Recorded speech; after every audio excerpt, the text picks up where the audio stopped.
Welcome to Wellness Decoded, the podcast where we cut through the noise, debunk the myths, and uncover the truths behind all things health and wellness.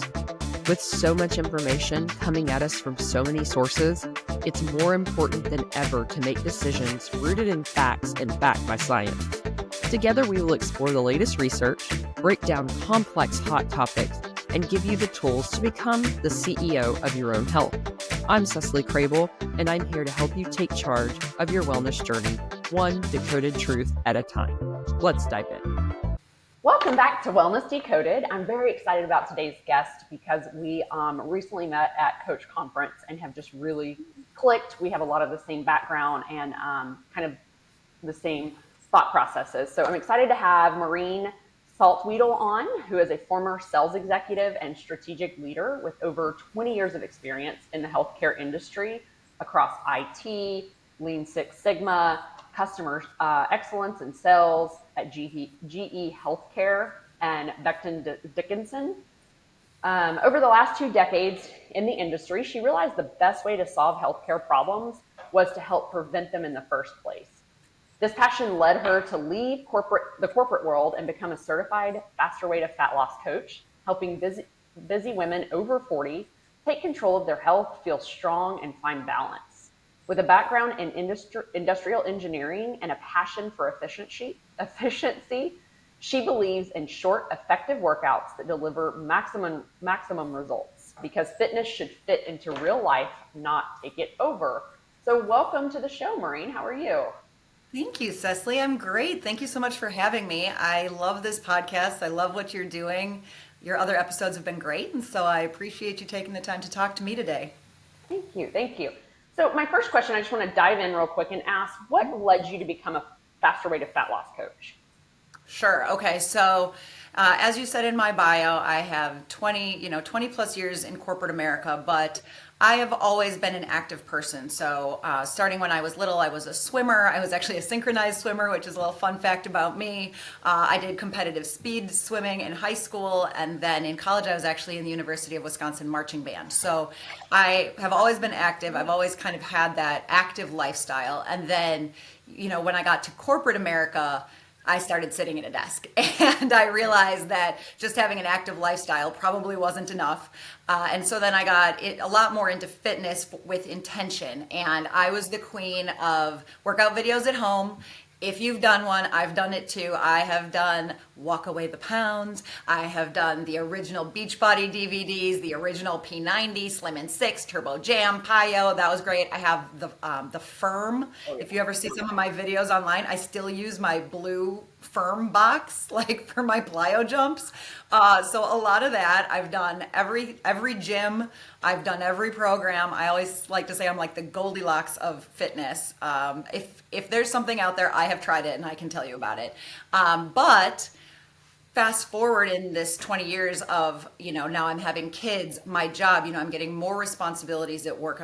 Which is great, but all those demands come with more time. And when your time starts, being absorbed by other people, it's easy to say, put your oxygen mask on first, but it's actually quite hard to do that and to find the time. So I was talking with a girlfriend and I was just like, I want to know more about macros. I want to know more about fasting.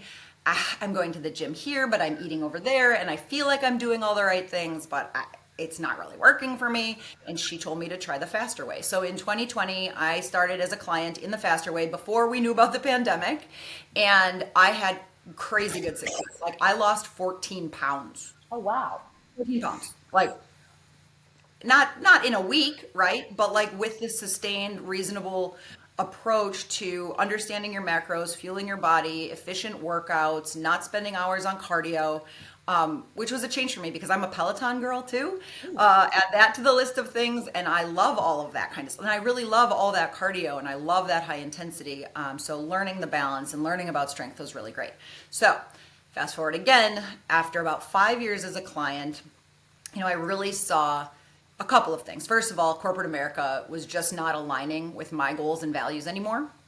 I continue to evolve as a person, my family and whatnot. And I just, I honestly, if I'm being really transparent, I was in a very negative mental health place. It was carrying over into my family.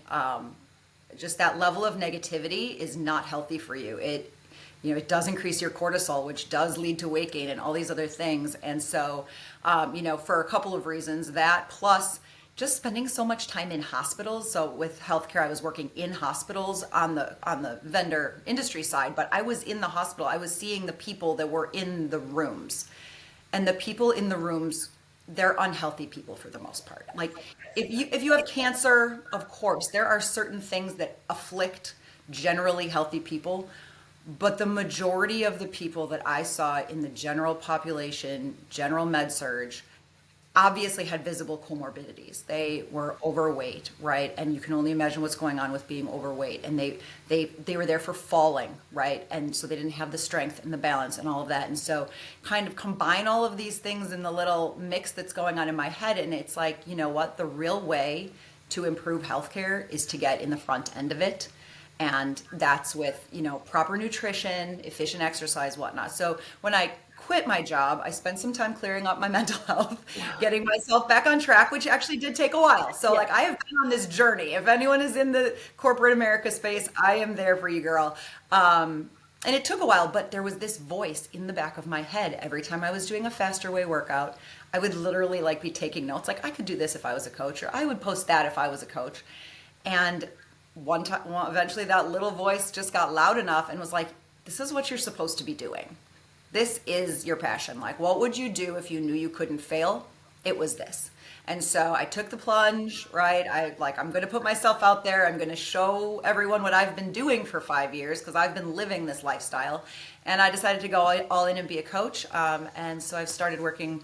I have, clients now, and we work together, and we're talking about this lifestyle, and it's just been so empowering. And really living your passion is it's a blessing. It's a blessing that I hope a lot of people have a chance to experience. So it's kind of a long and windy story about how I got there, but I feel like we all kind of have a long and windy story. So I appreciate you taking the time to hear me, beginning to end. No, yeah, for sure. And I want to touch on a few points there. So I was in the corporate part of the healthcare system as well. And so I think we see a different side of it than most people realize. Number one, I think so. I totally relate to you on that front is, and I was listening to a wellness physician talk actually this morning. And I like the way he put it. He said, hospital systems, ERs, they're great. And they're there for a reason, but they're there to put out fires. Absolutely. So think about your house. If your house is on fire, you want the fire station, the firefighters to come intervene. However, what do you do typically around your house before that to prevent fires, right? And it's the same thing with your body. And I thought that was a good analogy that most people can probably relate to. And then the other thing I wanted to touch on was a little bit about the certification, just because I think there's a little bit of I was talking to a potential client yesterday, and I think there's a little bit of misconception around the faster way as it being another MLM or something to that effect. And I just want people to understand the certification process and how, it's truly an education. It's truly a certification. It's not just anybody jump in and do it. You have to be interviewed. It's a process. Can you talk a little bit to that? Yeah, great. So you bring up such a good point, because there are things that we just know inherently, and then you have those, assumptions in the background. So, you can't just sign up to be a coach with the faster way. You have to apply, you have to be interviewed, you have to pay. So there is a significant tuition level that you have to be willing to make that commitment, just like you're taking, a course in college. Basically, it's kind of the equivalent of a college course, and then they give you a curriculum that you have to go through. And off the top of my head, Secily, I don't know if you can remember how many modules, but maybe 30. So many modules and so much, science and the background on the nutrition and the macros and different people's metabolic conditions, things that you're going to encounter with your clients, right? So you have to go through all of this training. And also how the business side of it works, to be honest. So there's a little bit of a business training component of it. And there are tests. You have to pass tests to get through the modules. And, once you get through all of it, then you have you're considered certified, and it is a professionally recognized certification.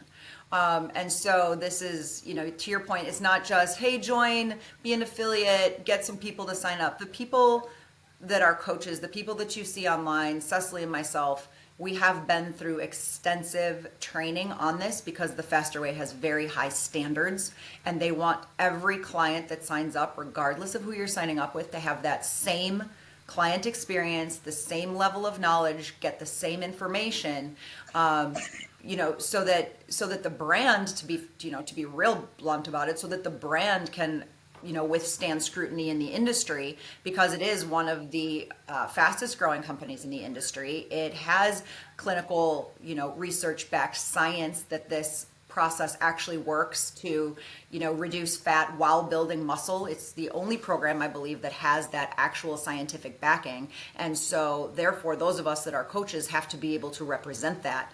So yeah, it's not insignificant. I mean, it took me, realistically, if you could just sit down and do it for 40 hours straight, maybe you could knock it out. But I don't know, Secily, what do you think? Like maybe 100 out? Well, maybe not a week. There's probably at least 100, maybe 120 hours of work that go into it. So I mean, it takes quite a while to get through it and to get through it right. So yeah, it's kind of another long answer, but I appreciate you bringing it up because it is, it's different than a lot of other places you might see.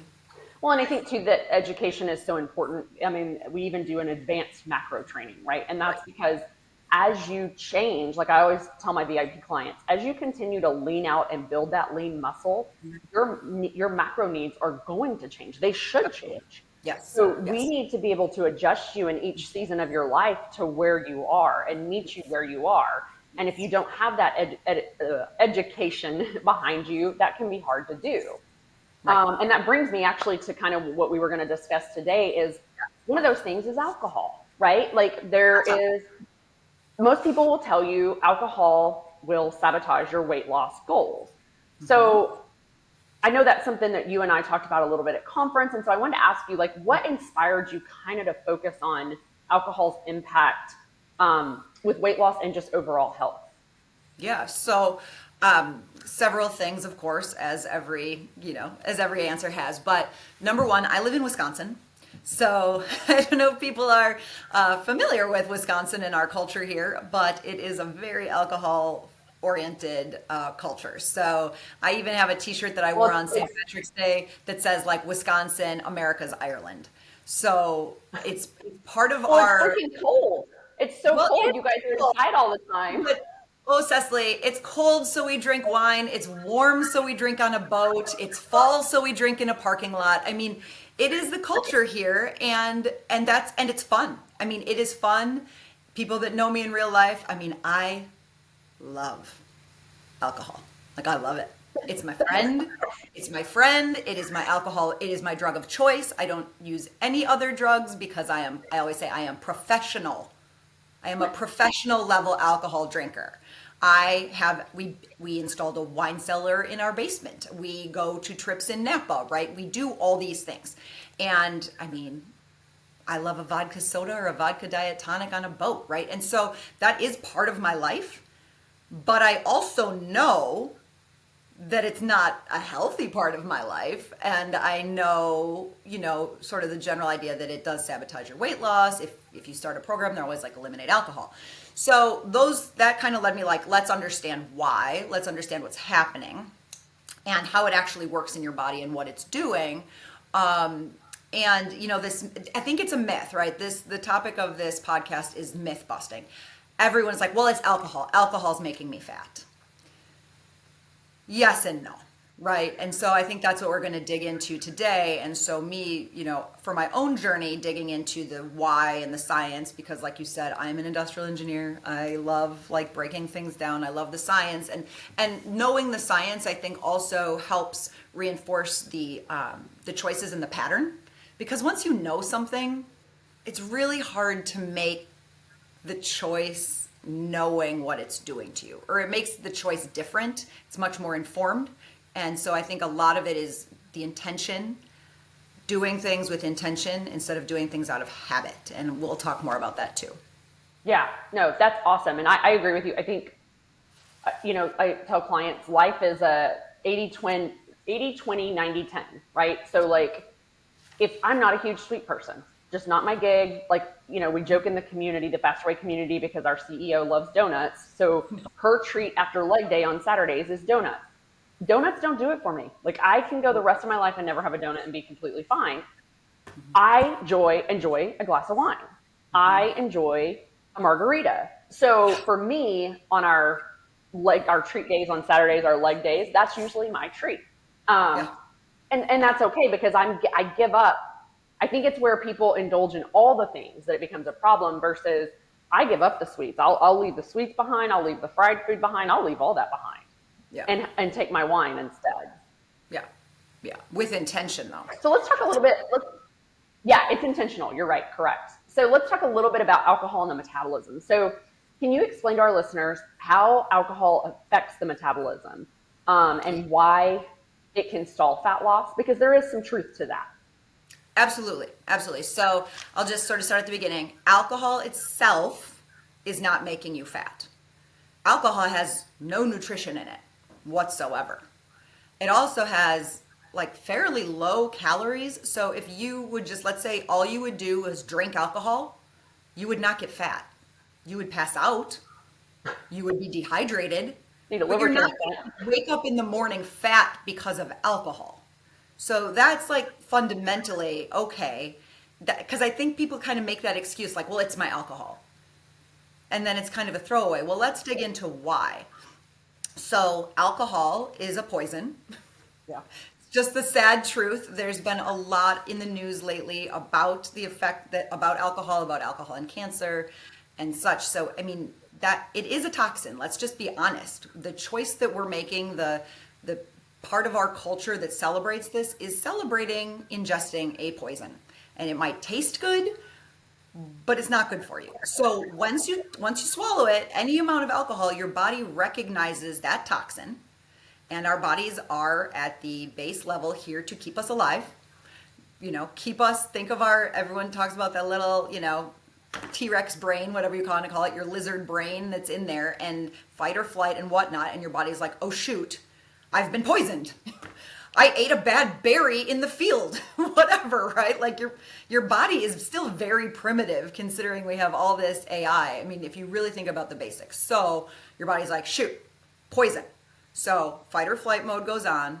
We are no longer prioritizing any other metabolism in the body. We are 100% focused on getting that alcohol out. So that means we are not burning fat. We are not burning carbs or glucose, right? And those are kind of without getting too sciencey, those are the main things that we're worried about burning. You go for a run and then you grab a beer at the end of your 5K, which is fun, but know that you just stopped all other processes in your body until you're done processing that alcohol out of the liver. And then the processing, I'll pause for a sec for you to comment, but then the actual processing has byproducts and it delays things. So, that's kind of the first step of this conversation is you're taking alcohol to acetaldehyde and from that to acetate, and that chemical breakdown process takes time. And while it's doing that, it's stopping everything else. So that's kind of the first step to consider. No, I agree. And so I think too, it's well, and this may be an unpopular opinion, but to your point, alcohol is a toxin, but so is processed food. So is a donut. So again, choose your toxin. Okay, right. So is the makeup that you and I have on our faces. Yeah, but real quick, there is no nutritional value in this toxin. So yes, a processed food has, undesirable chemicals in it, and that also contributes because your body can't do anything with those either. So I think at a broad level from a nutrition perspective, people can just think anything that's not kind of natural, your body doesn't really know what to do with. Your body was built to eat things that come from the ground or have a mother. And anything beyond that, really, your body starts to struggle with, where do I put this? What do I do with this? Where do I store this?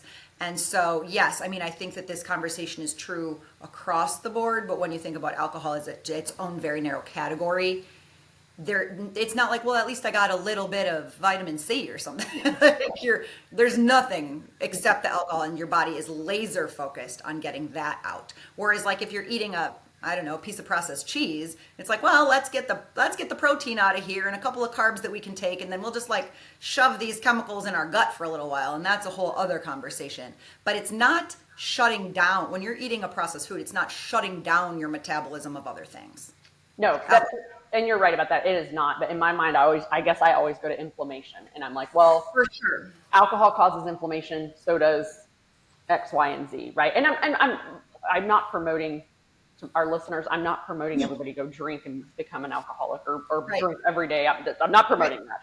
I just think I think again, you can be intentional, like Maureen said, and you can make choices, informed choices, and pick and choose your poison, literally. I'm just going to continue on. So let's pretend you have one drink, 6 ounces of wine, 12 ounces of beer, 1 ounce of a hard spirit, which, sidebar, most of us consume more than that in one drink, just to be honest. So we think we're having one, but we might be actually having 2. So that's a concern as well. But let's pretend it's just one. Okay, so now your body processes it, great, gets it out. There are byproducts that are made with this acetaldehyde, and if you're having more and more, you're drinking faster than your body can process. So your body's going to keep processing, and you're going to get a backup in this. It's a 2-step process: alcohol to acetaldehyde, acetaldehyde to acetate, which we can pee out.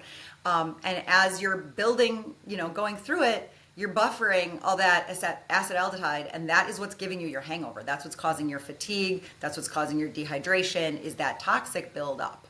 So, now let's say you're drinking and you go to sleep.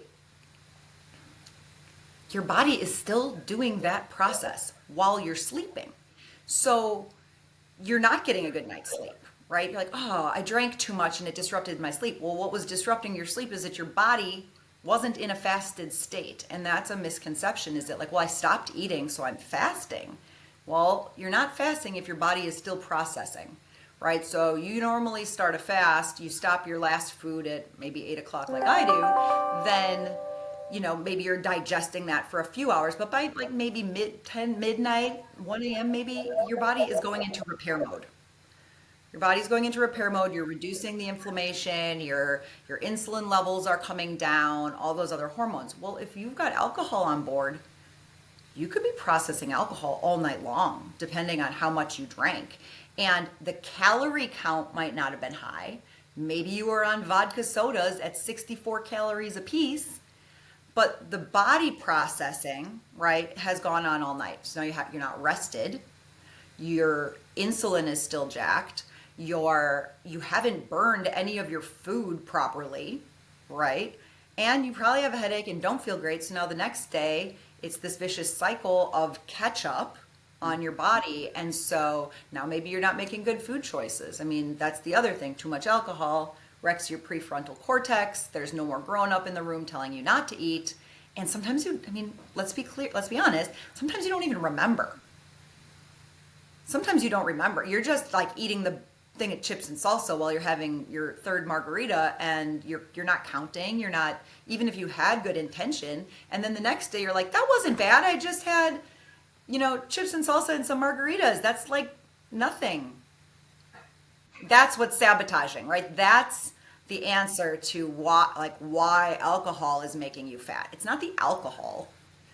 It's the body processes and the other choices, right? And the sleep disruption, which is just, then you get back to the gym and you're like, I haven't seen anything. So that's the sad truth, and why it's so important to just do it with intention and understand, right? Understand what you're doing. If you want to go do it. I'm not like the police. I'm just saying, I do it. I'm about to go to Mexico on vacation. I am not going to have 1 drink per day in Mexico. I know that. But I also know other things that I need to do to ensure that I am not, disrupting all of the hard work that I've done, right? I've been saying like a vacation should be a vacation from the demands of your life, not a vacation from like your health. It should be there to restore your health. So I'm trying to go into my vacation being mindful. Well, while we're on that note with you going on vacation and you being mindful, can you talk about some ways to incorporate alcohol into a healthy lifestyle without sabotaging the results? 100%. I think the key is, like anything, kind of having a plan, right? We talk a lot about meal plans and macros. So you have to account for the calories that you're going to be consuming in alcohol, approximately, right? And those, unfortunately, do have to be counted as carbs or fats. So when you're looking at your macros, you have to pick which one you want it to be. So that's sort of the first thing, just to know that you can't just say, oh, and I'm having alcohol and it doesn't count towards my macros. So for me, for what I'm planning to do on vacation, for example, I've set a personal rule for myself, like I'm not drinking for sure before noon, which I know that might sound silly to people, but like I'm not starting my day with mimosas. A lot of times if I can get to noon, then I'll just wait for happy hour because I'm actually probably going to be thirsty. So be mindful, have a plan, and also make a good choice. So I'm going to Mexico, so I'm just using me as an example. I am going to order tequila with Fresca, which is no sugar, or tequila with like a Topo Chico water, because that is the least of the evils. A margarita is a sugar bomb. Delicious. I'm not saying I'm not having any, but I might have one. And I might order the small one, not the grande, and then switch. Because it's really, to me, I don't know, you tell me if you feel this way, Secily, but it's a lot of diminishing reward. That first margarita is delicious, and then the rest of them are just a pattern. So if I can be mindful enough to like have one small one and then switch, I don't want to deny myself. I think denying yourself isn't a way to live. Right? I want to make the memories. I want to enjoy. I know where we're going the first night, and I know which margarita I'm going to order. That's real. That's real life. But I also can adjust for that. And also, like, what am I eating at that dinner? Am I eating a cheesy quesadilla then? No, I'm probably going to have shrimp fajitas, right? Which is super high protein, vegetables. I'm going to have a corn tortilla, not a flour.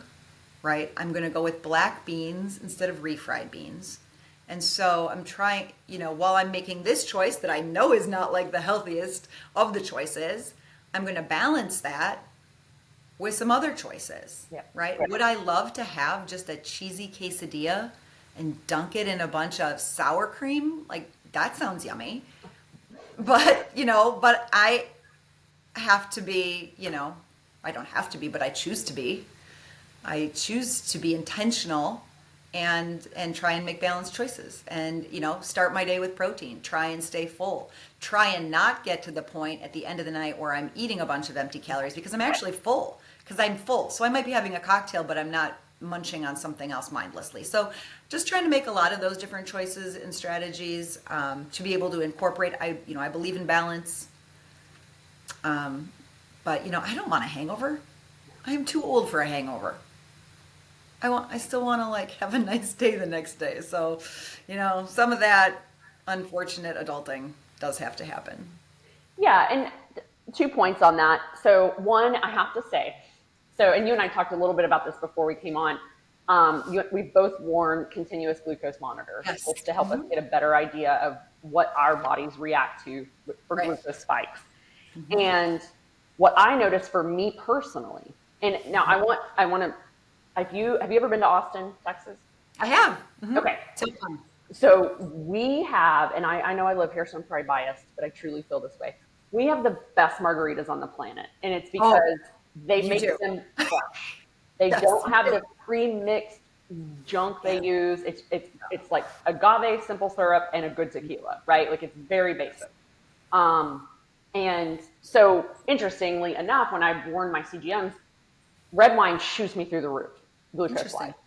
A margarita, now a good margarita, right? So the ones we get here in Austin that are fresh, clean, good margaritas, I stayed steady the whole time. Now that also being said, there's a local smaller college town right down the road, and we happened to be there one day, and my husband and I had a margarita there. Well, that one was full of the crap, right? It was a college town. Sugar, yeah. They're trying to keep it cheap, and it spiked my glucose. So to your point, the additives a lot of time are what make the difference. So, and I had another point. Now I got sidetracked on the CGM stuff, but no, I can just add on that with the CGM too. So for me, alcohol actually blunts the insulin. My insulin does not spike unless I'm having like a mixed drink. In Wisconsin, for us, it's old fashions, which have, and we do an old fashioned with soda in it. So that's like a Wisconsin old fashioned. So it's not just alcohol and bitters. We zhuzh it up. So that would spike me. But just like having a glass of wine actually blunts the response for me. But like again, one single data point is not the one to be like, well, at least it didn't spike my glucose, because then at night, when you watch the monitor long term, your glucose is different at night while you're processing your food. So being holistic, I think, is key. And I also just want to think one other thing about this, because you said wine, then you said margarita. Another kind of myth is the idea that like, well, there's so much sugar in wine. There's so much sugar in wine. There is not sugar in wine. I want to tell everyone this right now. Fermentation, the process of making wine, and I know about this one. The process of making a wine is to turn the sugar into alcohol. So a red wine or even a dry white wine is going to have like very negligible sugar, like maybe less than a gram. Your next wines, like a rosé, a champagne, they stop the fermentation a little bit earlier intentionally. So there is some residual sugar in those. So that's like maybe 2 to 10 grams depending on the wine. And then if you go to like a port wine, that's intentionally sugary and syrupy. So then you're gonna have like 20 grams of sugar. But for the most part, it's like, oh, well, red wine did that because there's sugar in it. There is not sugar in it. It's, a variety of other factors. But I think that that's just another important myth, because people sometimes just write things off like, oh, there's carbs in that, and there's not. So it gets a little bit, you have to really think about it and understand some of the processes. The same thing with beer. Beer is fermented essentially out of carbs, out of wheat and rice and whatnot. But beer does stop the fermentation early, which is why there's carbs in beer. The darker the beer, the more carbs. Light beers, light carbs. Dark beers, heavy carbs. So that's for that. And then for alcohol, like hard alcohol, while we're just going through all the facts, no alcohol, there is no carbs. 100% of the sugar is consumed. So, I think one of the questions we had talked about was like, is there a healthier choice among your alcohols? And so hard alcohol, ounce for ounce, every alcohol is the same. So the calories in alcohol are based on the percent alcohol by volume. There's 7 calories per gram of alcohol. So if an alcohol is 80 proof or 40% alcohol, there are, 36 calories. Calories divided by 7, right? So there's math on it, but they're all the same. What makes them different sometimes is what you mix them with. Because lots of times you're mixing a vodka with something like a soda, but you might not be mixing a whiskey with a seltzer, right? You're going to mix a whiskey with like a Coke, maybe, and then that's kind of what changes it. But the alcohol spirit itself is that. And so I guess even when you look at wine, if you look on the label of wine, it'll have percent alcohol. The higher the percent alcohol, the higher the calories in the wine. Not the higher the carbs, but the higher the calories. So let me ask you this, because you always hear people say, stick to clear liquors, like your tequilas, your vodkas. You're saying all liquors are the same. Yeah. I mean, metabolically. Okay. You're fermenting, you're distilling. I mean, I guess if you're that hardcore that you're like, I prefer the distilled agave plant over the, you know, now I'm losing my knowledge of my Jameson, you know, whiskey tour. I don't like that there was peat in the process of, you know, making this thing, because that's not as clean as just baking an agave. Okay. I mean, maybe at some level, but to me, a lot of it is just like self-righteous of like, look at me, I'm drinking clean. I mean, you're drinking. Drink what you like. Drink what you like. I mean, my goodness, if you're making this choice, like, let's not be so pretentious. If you want to have a drink, have a drink. But yeah, I mean, I'm sure at a molecular level, maybe it's better to have a vodka. But either way, it's a poison, people. Yeah. So, Well, I like my clear poison better than my brown poison. Well, Yeah. I mean, I don't know. I say drink what you like. I say drink what you like. Know how much you're pouring. Like, maybe you drink less when you're having like a vodka or a tequila than when you like heavy-handed on a rum because you like it. But I mean, there's so many factors that go into that, right? I mean, or I don't know if you've seen this trend, Cecily, but I like drinking alcohol neat is not a bad strategy. Yeah. It goes down, it burns more. You're much more aware that you're drinking it, and you tend to drink it slower if you get something on the rocks. There's a weird sort of cultural thing that's like, oh my gosh, she got a vodka on the rocks. She had a tequila neat. Well, whether it's doused in, you know, Coke or not, you're still consuming it. So just some things like that to consider around the habit and the, you know, and that's sort of back to the beginning of my sober curious journey. In January this year, because more about me, but I traveled like crazy last fall and I gained a ton of weight. I was not following the faster way real closely because I was making the memories over the macros, and I put on like probably 10 to 12 pounds. So getting into January, I was like, I know what I need to do. And I was going to do, you know, I was going to reduce my alcohol, and I got into a, like a soberish January challenge, because dry is not ever going to be for me. I just know that for me, I'm not going to set myself up for failure. I don't want to be 100% alcohol free, but I do want to be 100% alcohol mindful. So we started using this app called Sunnyside. I don't know if anyone's heard of it. I've heard of it. I'm not an affiliate for it, but I use it. And it has been very helpful in making things visible, which is, you know, goes to my love of Lean Six Sigma and make a problem visible, and then it's easier to solve. But you really get to see your patterns. It holds you accountable. You have to text it how many drinks you had, and it keeps track for you. So that was really helpful and informative. And I think once you have data, once you have information, then you can be empowered to make good decisions, which is just this whole conversation. Know how the alcohol works.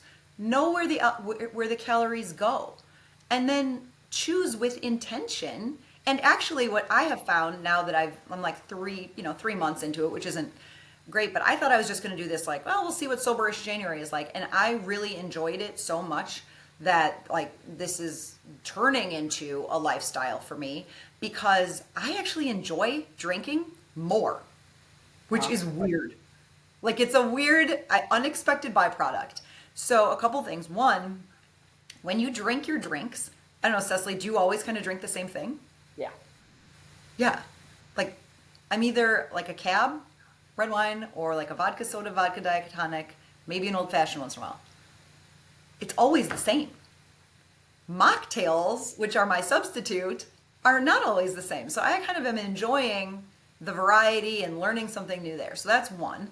Number two, when I've had a break from it and I choose it, it's not just a pattern and a habit, and I enjoy it. I feel like I acknowledge the flavor and the feeling and everything about it more.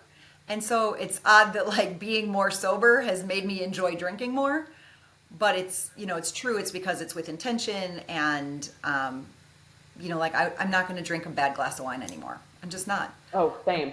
Absolutely. You know, I'm just always going to drink something that's high quality, that I really enjoy. And not just like, oh, sure, I'll have that. That sounds fine. No, like now I'm making a choice intentionally. I know I'm ingesting my toxins, but I don't know, balance, man. I am not one that's going to have a completely sober life, and I don't expect that of others. But I do want to help people understand what they're doing, why they're doing it, and how to use that information to empower overall holistic choices. No, I agree totally. And I used to be the queen of getting on an airplane and ordering a glass of wine. I refuse to do that now because airplane wine is so awful. And I got to the point where I was sitting there holding this glass of wine that tastes like crap. And I'm like, what am I doing? Like, this isn't even good. Like, in what world did this make sense? So I just don't even do it anymore. I'm like, it's not worth it. Like, I'm like you. If I can't have a really good, solid quality glass of wine, I don't even want it. Like, it's not worth it. And to your point about altitude is also tricky. You gotta that's true. That too. You get off. But then the thing is, like, let's play that one out. That's such a great example, and it's so relevant right now with people traveling for either for work all the time. And now put that in, right? Like, I used to travel for work on an airplane every week, and those habits and patterns stack up. This is what I do. I go to the Sky Club and I get the free cocktail. Then I get on the plane, and because I travel so much, I have status, I get a free cocktail, and it's part of the culture. And then you had the cocktails, so then when they give you the packet of, cardboard, aka, pretzels, you're like, yeah, that's fine. I'll have a Biscoff cookie. Yeah.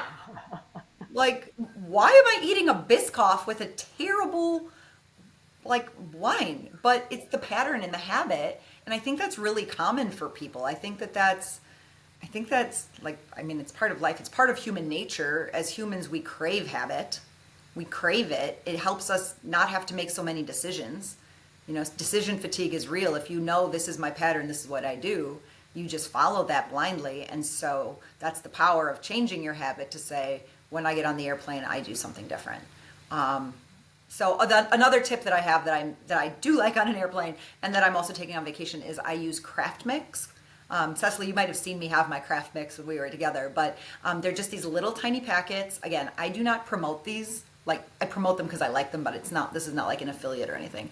You can get them on Amazon or you can get them direct, and they are flavor packets that honestly taste like what it is. So they have a margarita, they have a skinny margarita, they have a mojito, they have a paloma, they have a Mai Tai.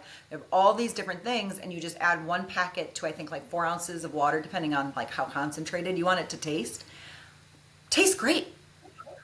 So you can get like a sparkling water on the airplane, dump your little craft mix into it, and it tastes like you're having a margarita. You're having this feeling of fun, and but you're not having the negative effects of the alcohol. So that's another thing that I'm going to take to the pool with me when I'm like, I want a margarita at noon.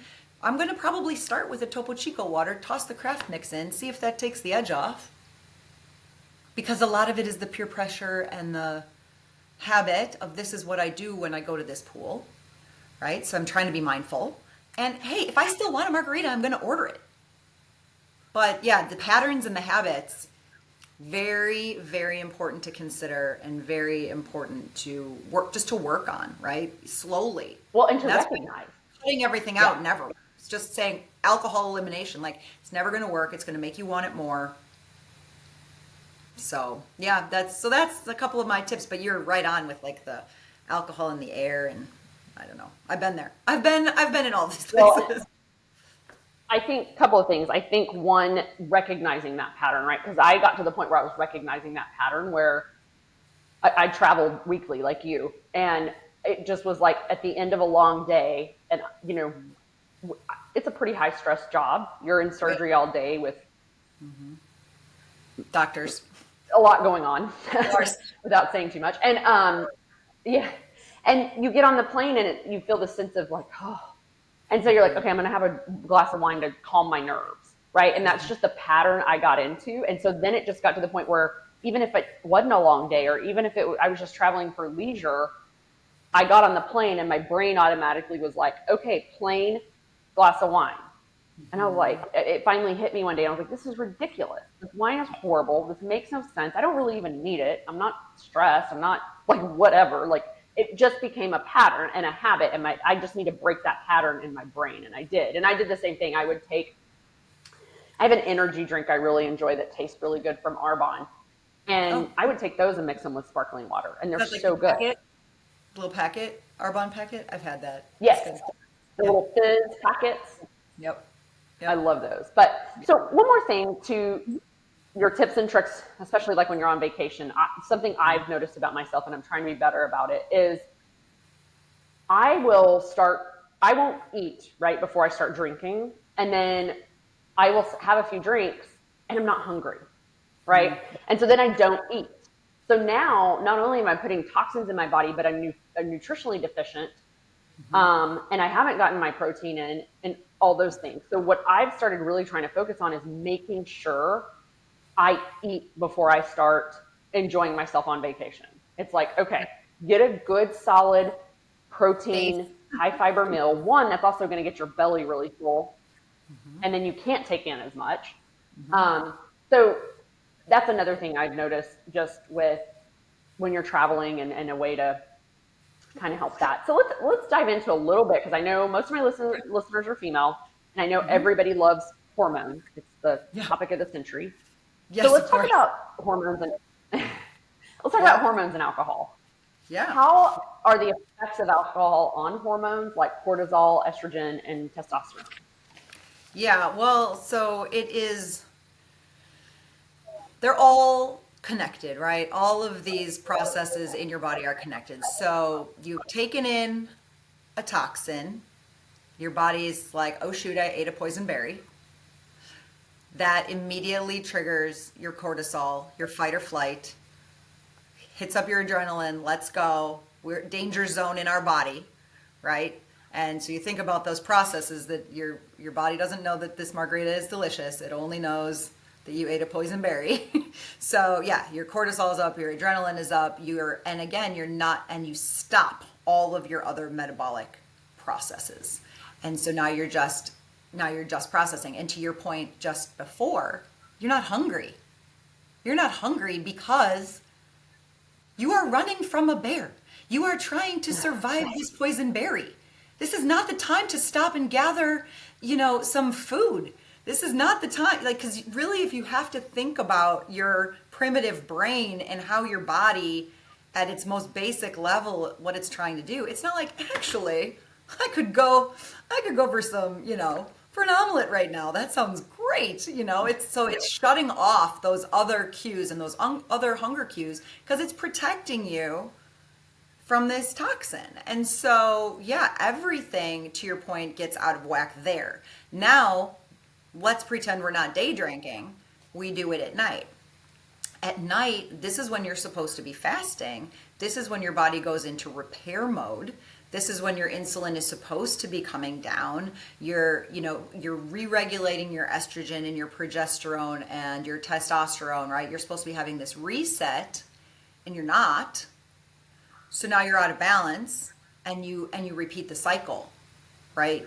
You repeat the cycle over and over and over, and it's really the cumulative effect of things, right? One day, one vacation, one, I don't know, whatever, even if it's 7 days in a row, is not going to be like creating a permanent problem. But yes, if you are experiencing all of these hormonal issues, it's all tied into your metabolism.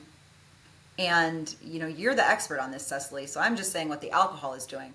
The alcohol is not doing you any favors because it's disrupting what your body's trying to do. And if you're already disrupted, if you have Hashimoto's, if you have an autoimmune disease, your body's already dealing with a lot. You're adding in this other stressor.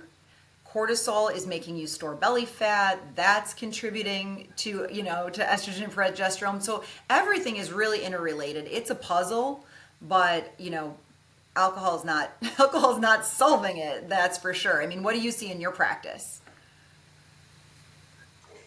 Yeah, so I would say with my functional medicine clients, I always remind them, because I see a lot of women, our age, either perimenopausal or menopausal. So, and most of us grew up in a diet era where we were told eat very minimal calories and go work out for an hour on the treadmill, right? So we destroyed our thyroids. Yes. And what I remind people is sluggish thyroid, sluggish everything. Sure. So one, we've got to get our thyroid in optimal health. And then you also got to make sure you're detoxing. So that's another thing is I try to make sure my detox pathways are open I sit in the sauna anytime I drink. I sit in the sauna pretty much every day, but for sure after I've I drank, love because me. you just want to, you got to sweat that out, get rid of it. I try to make sure that I'm staying on top of like my fiber so that I'm having a bowel movement every day. Like I tell my clients, you need to poop, pee, and sweat every single day. Those are your detox pathways, and you've got to make sure those are functioning, because if they're not, you're just holding everything in. And then Yeah. to your point, everything's connected. So now you've thrown off all these metabolic processes, which are now decreasing your estrogen. It's going to put your estrogen and proestrogen balance off. It can decrease your testosterone in men as well. That's why you might hear people have issues when they drink of getting into certain modes. So it is all interconnected. So you have to remember that. And it's all going through your gut. I mean, you touched on that a little bit, but it's all going through your gut, and your gut health, your gut is your second brain. And that anything that's happening in your gut is happening everywhere. So yeah, you're throwing off all of these processes, and yeah, it's not doing us any favor. I feel like we're not really we're not being real supportive of the have a glass of wine lifestyle. But there are some sort of gut friendly ones. I guess that, like, now there is hard kombucha. I mean, like, there is hard kombucha. If you want to think of it as a health drink, you can. I mean, so you do see some of that getting into the market now, where they're trying to put prebiotics and probiotics into some of these canned cocktails.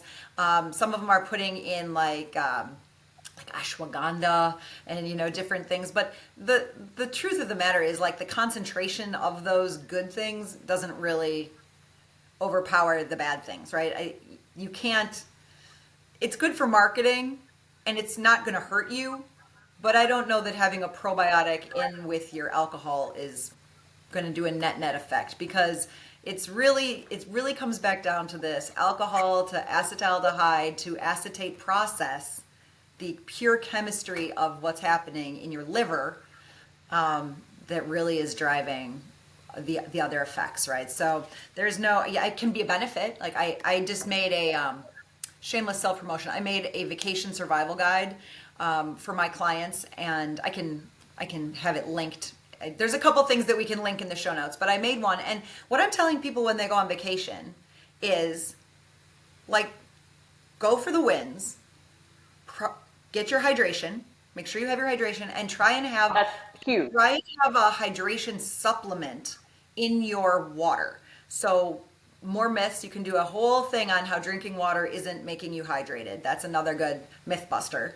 But you need the potassium and the magnesium and the sodium. Like, people are like, oh, I don't want sodium, it's going to make me bloated. Well, we also want actual hydration intracellular, right? And so the intracellular hydration is going to help your little hardworking cells to process this faster. So you are doing yourself a favor by drinking, whether you like a liquid IV or an element, or we have faster way hydration or instant hydration, or even just whatever, electrolyte you like to get, as long as it's sugar-free. Those electrolytes are really going to help. So drink your water with electrolytes while you're on vacation. Also, most likely you're in a warm place, so you're probably sweating more, right? And so there's just so many compounding factors that hydration is going to help you across the board, to just have a healthy and more enjoyable vacation. So that's number one. I see you nodding over there on hydration. Yes. Yeah. Number two, like you've said, prioritize protein. Protein is your friend. I am not counting macros. I am not tracking on vacay. That's annoying, and it's going to annoy my family. And I kind of don't want to know. Let's just be serious. I don't want to know. I don't want to know exactly the calorie count. But I know for me that I need to have 140 grams of protein per day. Like, I know that, and that doesn't change because I'm on vacation. And so, yes, protein early, protein often, right? Never eat a naked carb. I'm going with shrimp ceviche instead of salsa. I'm having like a 3-egg omelet with bacon in the morning. Like, don't be afraid of having this big breakfast, because then you know that you got your protein in to start. If I can have a big breakfast that's got some yogurt, hopefully they've got some Greek yogurt there for me with, like an egg white omelet that has maybe some sausage in it, some bacon, figure out what's in the buffet that has protein and load up on that. Then at lunch, make sure you're having some sort of protein forward thing, and that's going to help you too. I'm not counting what every other carb is that I'm having. I'm not counting all my fats, but I know that if I can keep my protein on point, everything else tends to kind of fall in line, because you get so full. You get so full when you eat protein that you don't really have a ton of room for just the mindless empty carb snacks. So that's how I like to holistically look at my quote unquote nutrition on vacation, is just keep an eye on your protein. What are your thoughts on that? No, I agree. And I think too, though, and this is something I always tell my clients, is once you've done this for a certain amount of time, you really don't even have to track anymore, because you just know. So for instance, for me, I'm a creature of habit. On low carb days, I eat pretty much the same thing for breakfast and lunch. Same thing on regular macro days. My dinners get changed up. But when I go on vacation, I know, and I stick to those same habits, right? Like, I eat eggs every morning for breakfast, no matter what. So I will have eggs on vacation. So I think too, once you have tracked macros for a certain amount of time, you don't even have to think about it, because you kind of just already know what fits into your allotment. And to your point about eating a naked carb, that is a big thing of mine when I'm talking to my clients, is I'm like, never, ever, ever, ever, ever, ever break your fast with a carbohydrate.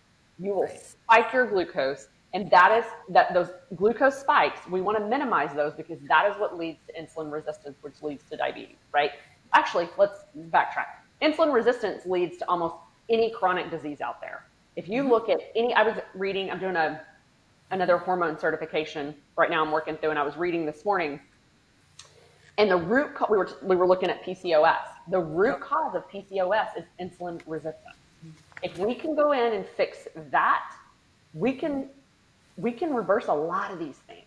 So to your point, what creates insulin resistance is breaking those fasts with a carb or eating naked carbs.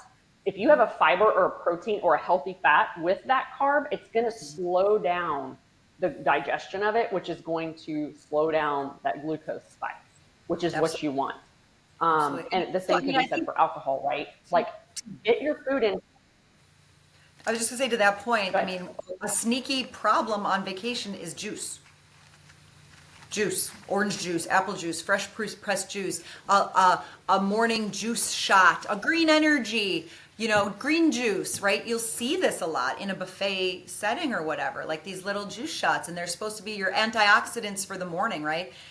I mean, I stay away from those. I'm a like a black coffee or coffee with a little cream kind of person, not because I don't like how they taste, but to your point, because I know about what they do to my blood sugar, and I skip those. So that's kind of a tip too. And yeah, I agree with what you're saying, that once you live this lifestyle for a while, you just sort of know. But I'm really trying to coach my new clients that are like, oh my gosh, I've been doing so well, now I'm going on vacation, what do I do? There's that, like, I'm getting out of my house, I'm getting out of my normal routine. Now what, right? And then, so there's those people. And then there's people that are still just kind of like looking into the faster way, that haven't really dug into this yet. So I want to make sure that the guide is accessible to those people as well. That's like, this is new. I don't want it to be overwhelming. Just like, here are some tips that you can put in your back pocket. And then, like, when you get back from vacation, we can talk, right?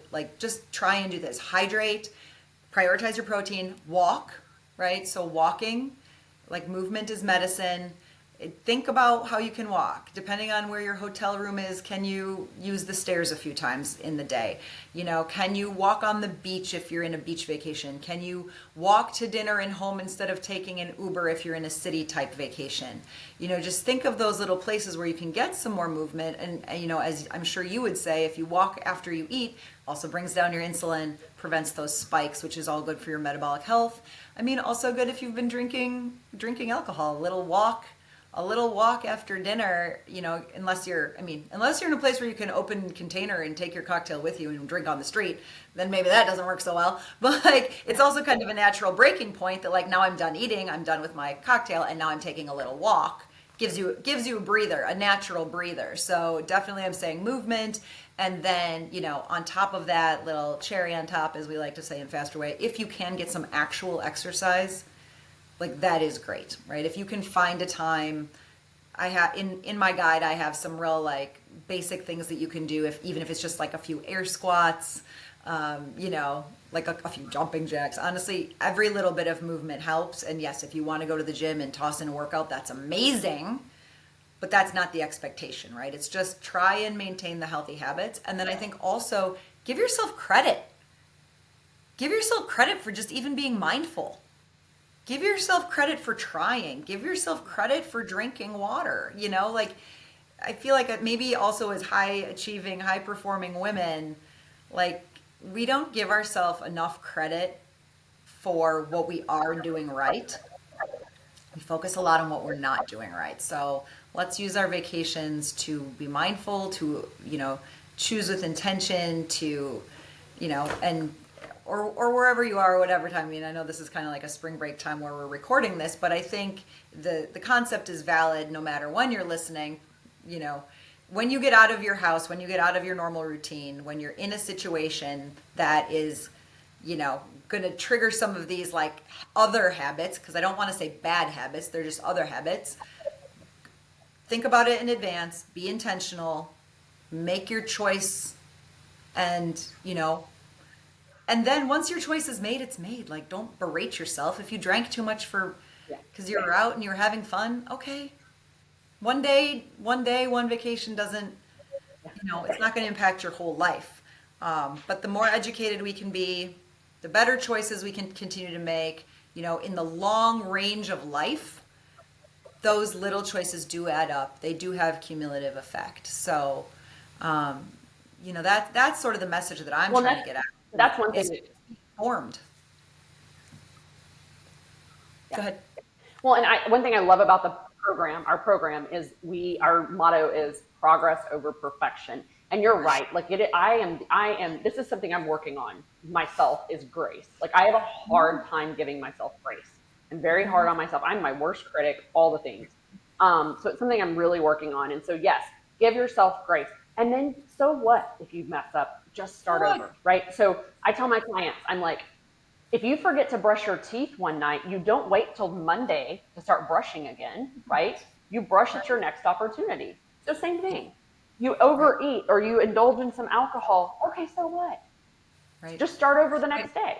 You're going to be fine. Because I think a lot of people do this all or nothing mentality, right? So they're like, oh, I've already screwed it up, so forget about it. I'm just going to live my best life the rest of my vacation, and then I'll start back on Monday. Yeah. Yeah, another analogy that I heard that I love, because I like the brushing the teeth one. One is like, just because you had a bad night of sleep doesn't mean you're never going to sleep again. Like, oh, I didn't sleep well. Better not sleep anymore. That doesn't make any sense. Better give that up. You're just going to try and, get a better night's sleep next time. It's okay. One bad night of sleep, one missed toothbrushing is fine. But if you never brush your teeth again, you're going to have trouble. If you're never going to sleep again, you're going to have trouble. And that's, I agree. I love the Faster Way because you can take it with you. Like, it's portable. These habits don't exist in your house. They exist in your lifestyle, right? They don't exist in a gym, because I've joined gyms. I've gone to Orange Theory. I've done the things where you have to go somewhere to do it.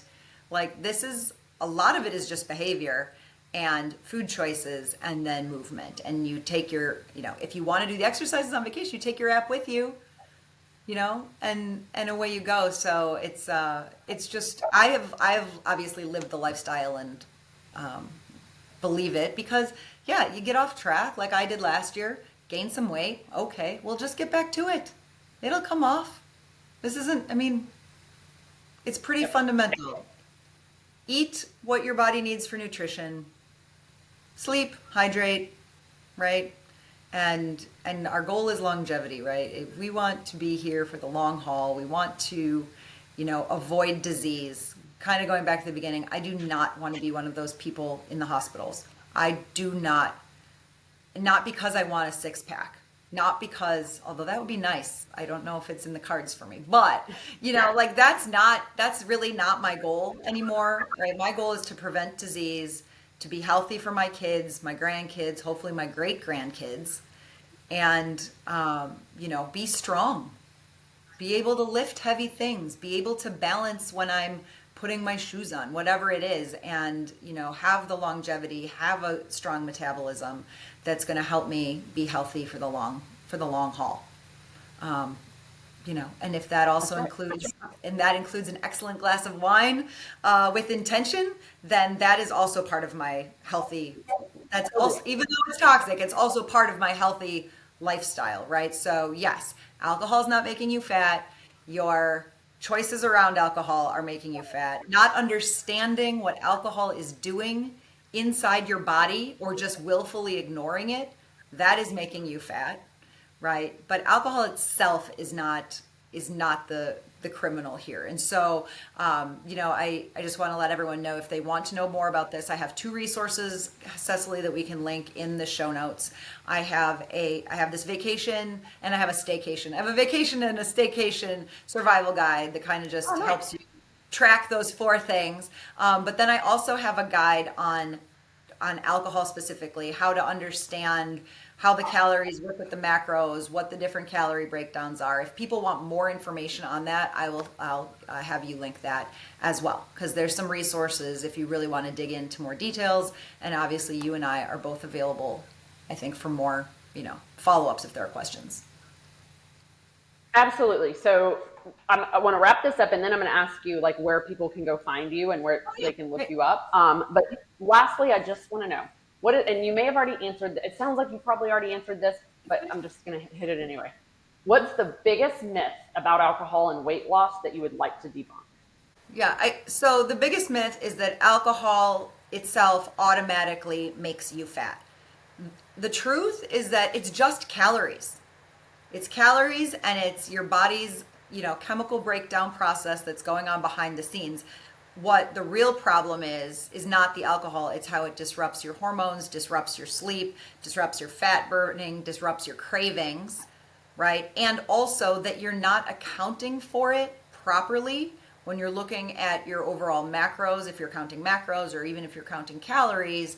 If you're not accounting for it properly and planning around it, then you are going to run into problems. But if you are mindful, if you are doing things with intention, if you're accounting for it, then you can absolutely live a healthy, happy life. You can have weight loss, you can have strength gains, you can have balanced hormones even, including alcohol in your lifestyle. You just need to know, you need to be informed about what it is, what it does, and you have to figure out how to work with it instead of ignoring it as a key factor in what you're trying to do for your overall health. That's awesome. That was such a great talk, and I know there were a lot of great tips in there that I know people, as they're getting ready to travel, even though we're in spring break right now, I know summer's coming up, so I think all the travel tips are so incredibly helpful. So tell the audience where they can find you on social, and we will link the guides in the show notes. So if you'll just send those to me, I'll link them in there. But you can also reach out to Maureen through social. So Maureen, sorry. So where would they find you? So the best way to find me is on Instagram. I am at Maureen Kelly Wellness. That is good. I'm sure Secily will spell it all out in the bottom, but that's my handle. Definitely check out my content, give me a follow, and DM me if you have any questions. I'm really passionate about this topic, and I am more than happy to dive in and help anyone that is also on this sober curious journey on how to lead a healthy life and also enjoy our cocktails as well. Awesome. Well, thank you so much, and have a great time in Mexico. Thanks, Secily. And we will be in touch. I can't wait for this podcast to come out and to see what all of our listeners are saying about it. Yeah, absolutely. It'll be great. Awesome. Well, thank you so much. Thanks, everybody, for listening. Thanks for having me.